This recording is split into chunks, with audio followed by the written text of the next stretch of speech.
Good morning. Welcome back to Ladybug Grace Bible in a Year edition. Today I'm doing Saturday the 6th readings as if you were listening to my devotional, devotional. Yard sale was on Saturday, so I was really focused on getting that done, so I just did my devotional, and then yesterday I was recuperating. Sunday. It was a lot of work. Never again. Anyway, so we're going to go to 1 Chronicles 9 and 10, Psalm 122, 1 Timothy 4 to 6. We're going to continue in that, and then Proverbs 6 will be in that separate folder. I may get one of these videos up today, may get two. I'll do another one later to try to catch up a little bit. If you're seeing this in the future, it won't make any sense, but I'm a couple days behind. So let's go into 1 Chronicles right now, and 9 to 10. And where did my pen go? Ooh. My pen disappeared. I only have this other one. Okay, that's not your problem. That's my problem. All right, we're going to try this angle and see how it works. All Israel was listed in genealogies recorded in the book of the kings of Israel and Judah. They were taken captive to Babylon because of their unfaithfulness. Returners from exile in Babylon. The people in Jerusalem. Now the first to resettle on their own property is their own towns. Were some Israelites, priests, Levites, and temple servants. Those from Judah, from Benjamin, and from the Ephraim and Manasseh who lived in Jerusalem were Ophel, son of Ammihud, the son of Omri, the son of Imri, the son of Bani, a descendant of Perez, son of Judah, of the Shalites, Asaiah the firstborn and his sons, of the Zerahites, Jewel, the people from Judah, numbered 690.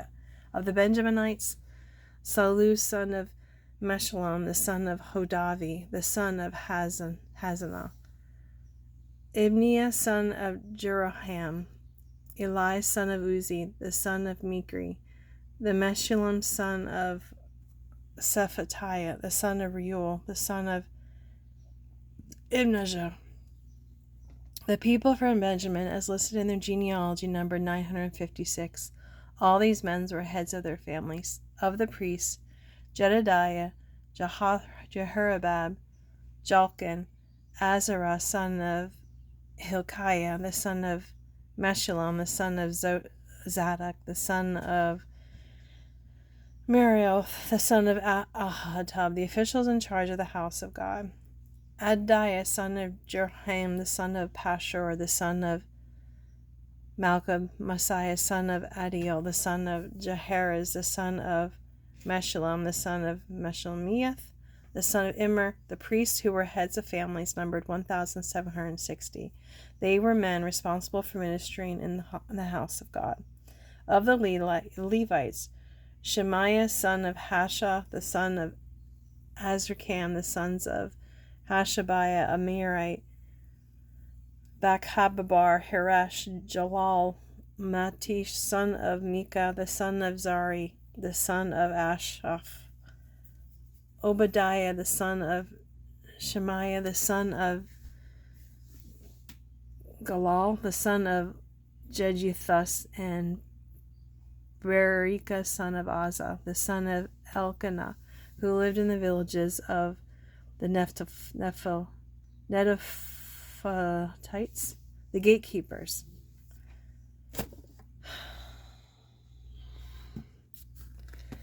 Shalom, Akub, Talmon, Abahub, the fellow Levites, Shalom their chief, being stationed at the king's gate on the east side of the present time. They were gatekeepers belonging to the camp of the Levites. Shalom, the son of Korah, the son of Abahash. How much in Chronicles do I have? Oh, jeez. Shalom, son of Korah, the son of Abishah, the son of Korah, and his fellow gatekeepers from his family. The Korath were responsible for guarding the thresholds of the tent, just as their ancestors had been responsible for guarding the entrance to the dwelling of the Lord. In earlier times, Phinehas, son of Eleazar, was the official in charge of the gatekeepers, and the Lord was with him. Zechariah and Meshelmiah was the gatekeeper at the entrance to the tent of meeting. Altogether, those chosen to be gatekeepers at the thresholds numbered 212. They were registered by genealogy in their villages. The gatekeepers had been assigned to their positions of trust by David and Samuel the Sir. They and their descendants were in charge of guarding the gates of the house of the Lord, the house called the Tent of Meeting. The gatekeepers were on the far side, east, west, north, and south. Their fellow Levites in their villages had to come from time to time and share their duties for 7-day periods. But the 4 principal gatekeepers, who were Levites, were entrusted with the responsibility of the rooms and treasures in the house of God. They would spend the night stationed around the house of God because they had to guard it, and they had charge of the key for opening it each morning. Some of them were in charge of the articles used in the temple service. They counted them when they were brought in and when they were taken out. Others were assigned to the care of the furnishings and all the other articles of the sanctuary, as well as the special flour and wine and the olive oil, incense, and spices. But some of the priests took care of the mixing the spices. A Levite named Mattathiah, the firstborn son of Shallum, the Korahite, was entrusted with the responsibility for baking the offering bread. Some of the Kohites, their fellow Levites, were in charge of prepping for every Sabbath the bread set out on the table. Those were the musicians. Heads of Levite families stayed in the rooms of the temple and were exempt from other duties because they were responsible for the work day and night. All these were heads of Levite families, chiefs as listed in the genealogy, and they lived in Jerusalem. The genealogy of Saul. Jeiel, the father of Gibeon, lived in Gibeon. His wife's name was Maacah, and his firstborn son was Abdon, followed by Zur, father of Shimeam. They too lived near their relatives in Jerusalem. Ner was the father of Kish, Kish the father of Saul, and Saul the father of Jonathan. Malchi, Shau, Abidab, and Eshbaal, the son of Jonathan. Merib-Baal, who was the father of Micah. The sons of Micah, Pithon, Melech, Tari, and Ahaz.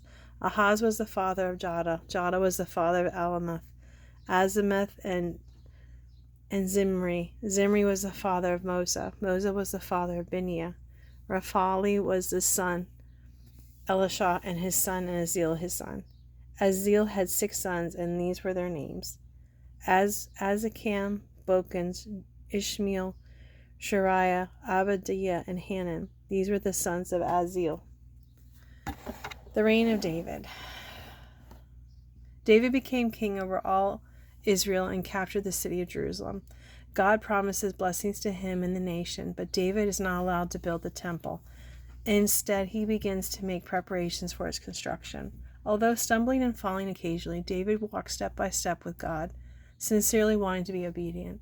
Though David's success and his failures, we learn the importance of giving our whole heart to God and letting him be the focus of our life, striving each day to be consistent in our obedience to his will. David becomes king over all Israel. Chapter 10. Saul takes his life. Now the Philistines fought against Israel. The Israelites fled before them, and many fell dead at Mount Gilboa. The Philistines were in hot pursuit of Saul and his sons, and they killed his sons Jonathan, Abinadab, and Malchi-Shua. The fighting grew fierce around Saul, and when the archers overtook him, they wounded him. Saul said to his armor-bearer, "Draw your sword and run me through, or these uncircumcised fellows will come and abuse me." But his armor-bearer was terrified and would not do it. So Saul took his own sword and fell on it. When the armor-bearer saw that Saul was dead, he too fell on his sword and died. So Saul and his 3 sons died, and his house died together. When all the Israelites in the valley saw that the army had fled and that Saul and his sons had died, they abandoned their towns and fled. And the Philistines came and occupied them. The next day, when the Philistines came to strip the dead, they found Saul and his sons fallen on Mount Gilboa. They stripped him and took his head and his armor and sent messengers throughout the land of the Philistines to proclaim the news among their idols and their people. They put his armor in the temple of their gods and hung up his head in the temple of Dagon. When all the inhabitants of Jabesh Gilead heard what the Philistines had done to Saul, all their valiant men went and took the bodies of Saul and his sons and brought them to Jabesh. Then they buried their bones under the great tree in Jabesh, and they fasted 7 days. Saul died because he was unfaithful in the Lord. He did not keep the word of the Lord, and he even consulted a medium for guidance. It did not inquire of the Lord. So the Lord put him to death and turned the kingdom over to David, son of Jesse. Oh, and that's the end of 10. Let me look. I may do this on its own video. Hang on. Nope, I'm not going to do that in its own video. Let's go to 122. We can depend upon God for help. Pilgrims must travel through lonely country to their destination. They are protected not by anything created, but by the Creator of everything. Oh, 122. I read the wrong one. Theme: stepping into the presence of God, what Jerusalem was for the Israelites, the church is to the believer. A song of ascents of David. I rejoice with those who said to me, let us go to the house of the Lord. Our feet are standing in your gates, Jerusalem. Jerusalem is built like a city that is closely compacted together. That is where the tribes go up, and the tribes of the Lord to praise the name of the Lord. According to the statute given to Israel, there stand the thrones for judgment, for thrones to the house of David. Pray for the peace of Jerusalem. May those who love you be secure. May there be peace within your walls and security within your citadels. For the sake of the family and friends, I will say, peace be within you. For the sake of the house of the Lord our God, I will seek your prosperity. Hold on.